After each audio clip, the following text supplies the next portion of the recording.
தமிழுக்கு நிகர் தமிழே, தமிழனுக்கு நிகர் எவரே. 2 அடியில் நம்மால் எதுவும் செய்ய இயலாது என்று எண்ணும் மனிதனிடத்தில் 2 அடி குரலில் எதையும் நம்மால் செய்ய முடியும் என நம்பிக்கையை ஊக்குவித்தது திருக்குறள். வணக்கம் ஐயா. வணக்கம். இன்னைக்கான குறள் என்னங்க ஐயா? இன்னைக்கான குறள் அதிகாரம் 113 காதற் சிறப்புரைத்தல். குறள் எண் 1126.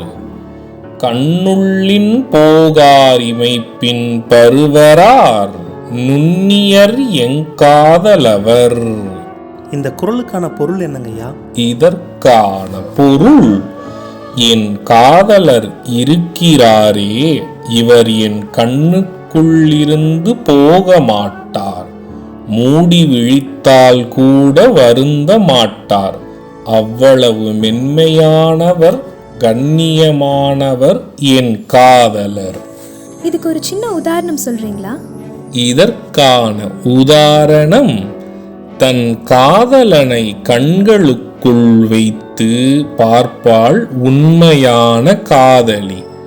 கண்களை மூடினாலும் இருளாக இல்லாமல் காதலரின் உருவம் மட்டுமே தெரிகிறது என்று தன் காதலனை மெச்சிக்கொள்வாள். நான் சொன்ன குறளும் அதோட விளக்கமும் உங்களுக்கு பயனுள்ளதா இருந்ததா? ரொம்பவே பயனுள்ளதா இருந்தது. சரி பசங்களா, நாளைக்கும் இதே மாதிரி சுவாரஸ்யமான குறளை பார்ப்போம். நாளைக்கும் இதே மாதிரி இன்னொரு குறள் பத்தி தெரிஞ்சுக்க ஆர்வமாவும் இருக்கும்.